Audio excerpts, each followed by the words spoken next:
क्या आप भी खाना खाने के बाद टूथपिक या तीली से खोदते हैं अपने दांत? अगर हाँ, तो हो जाइए सावधान। जरा सी गलती आपको भारी नुकसान पहुंचा सकती है। पैसे तो पानी की तरह खर्च होंगे ही, साथ ही दर्द का सामना भी करना पड़ेगा। अगर दांत पोले हो गए हैं, दांतों में गैप आ गया है और खाना फंसता है, तो ऐसे में टूथपिक की जगह आप नेचुरल टूथपिक का यूज कर सकते हैं, जिसे आप घर पर तैयार कर सकते हैं। हम कई लोगों को देखते हैं कि खाना खाने के बाद किसी लकड़ी से या टूथपिक से दांत खोदने की आदत होती है। बहुत से लोग खाना फंस जाने के कारण करते हैं और कुछ लोगों की आदत होती है, जबकि टूथपिक का इस्तेमाल दांतों को कमज़ोर करता है। मसूड़ों के लिए टूथपिक बहुत ही सख्त होती है। कई बार मसूड़ों से खून आने लगता है और बार बार खून आने पर दांत कमज़ोर पड़ जाते हैं। साथ ही टूथपिक का लगातार इस्तेमाल करना दांतों के बीच का गैप बढ़ा देता है, जिसके कारण खाना और ज़्यादा फंसने लगता है और ऐसे में कैविटी होने के चांस बढ़ जाते हैं और दांत सड़ जाते हैं। टूथपिक के लगातार इस्तेमाल से दांतों की जड़ें कमज़ोर हो जाती हैं, मसूड़ों को छोड़ने लगती हैं।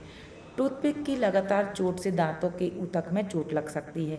जो लोग टूथपिक का रोज़ इस्तेमाल करते हैं, अगर उन्हें टूथपिक ना मिले तो उन्हें चैन नहीं पड़ता, क्योंकि दांतों के बीच फंसे खाना को नहीं निकाला गया, तो खाना सड़ने लगता है और मुंह से बदबू भी आने लगती है। इसके लिए दांतों के बीच फंसे खाना को निकालना बहुत ज़रूरी हो जाता है। लेकिन टूथपिक की जगह आप ऐसी चीज़ का यूज कर सकते हैं जो दांतों को हानि नहीं बल्कि लाभ पहुंचाए, और वो है नीम। जी हाँ, कड़वी वाली नीम। नीम सदियों से ही आयुर्वेद में औषधि के रूप में इस्तेमाल किया जाता है। नीम के पेड़ का हर एक पार्ट बहुत उपयोगी है। नीम में antibacterial, anti inflammatory, anti fungal, antiviral और एंटीऑक्सीडेंट गुण पाए जाते हैं। नीम का असर इतना प्रभावी है कि सांप के जहर को कम कर सकता है। इस तरह से नीम के डंठल को तोड़कर अलग रखेंगे, और ये जो तने बचे हैं हल्के से मोटे वाले, इनको हमें फेंकना नहीं है। इससे दातून करेंगे तो दांतों की कैविटी और दांतों की सड़न ठीक हो जाएगी, और नीम की दातून का जो थोड़ा बहुत रस हमारे पेट में जाता है, उससे पेट के कीड़े भी मर जाएंगे। इसे आप फ्रिज में हफ्ते भर स्टोर कर सकते हैं, और रात में सोने के पहले पेस्ट की जगह दातून का इस्तेमाल करें। इससे आपको बहुत फ़ायदा होगा। और अब जो हमने डंठल तोड़कर अलग किए हैं, उनमें से हमें पत्तियों को निकाल देना है। इन पत्तियों का उपयोग भी आप कर सकते हैं। एक गिलास पानी में कुछ पत्तियों को उबालकर आप माउथ फ्रेशनर बना सकते हैं। रात में सोने से पहले कुल्ला करने से कैविटी में राहत मिलेगी और दांत में लगे कीड़े भी निकल जाएंगे। और तो और आप इन पत्तियों को पानी में उबालकर इससे नहा सकते हैं। सर्द होने पर डैंड्रफ ठीक होगा और चर्म रोग नहीं होंगे। तो पत्तियों के भी बहुत ज़्यादा फायदे हैं। बची पत्तियों को सुखाकर आप पोटली बनाकर गेहूं में रख सकते हैं, गेहूं खराब नहीं होंगे। जलाकर धुआं कर सकते हैं, मच्छर भाग जाएंगे। तो इस तरह से बहुत ही उपयोगी होती हैं नीम की पत्तियाँ।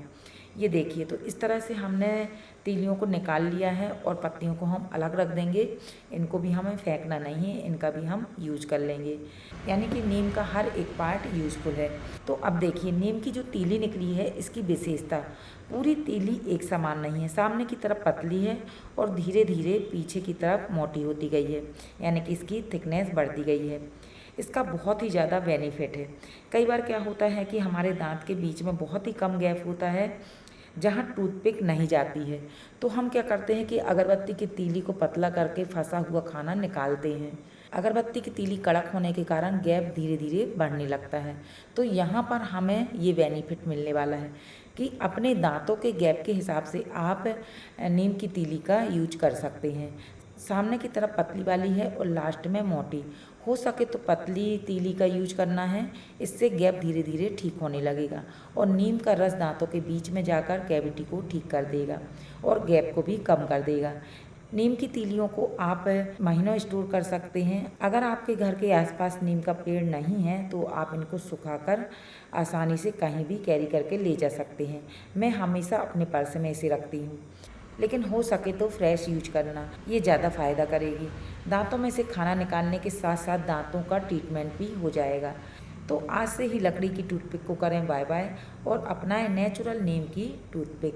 फ्रेंड्स, अगर आपको ये वीडियो अच्छा लगा हो तो इसे लाइक और शेयर जरूर करें, और अभी तक आपने मेरे चैनल को सब्सक्राइब नहीं किया है तो सब्सक्राइब करने के बाद बेल बटन को प्रेस करना बिल्कुल न भूलें। इससे मेरे नई वीडियो का नोटिफिकेशन आपको मिलता रहेगा। मिलते हैं हमारी अगली रेसिपी के साथ।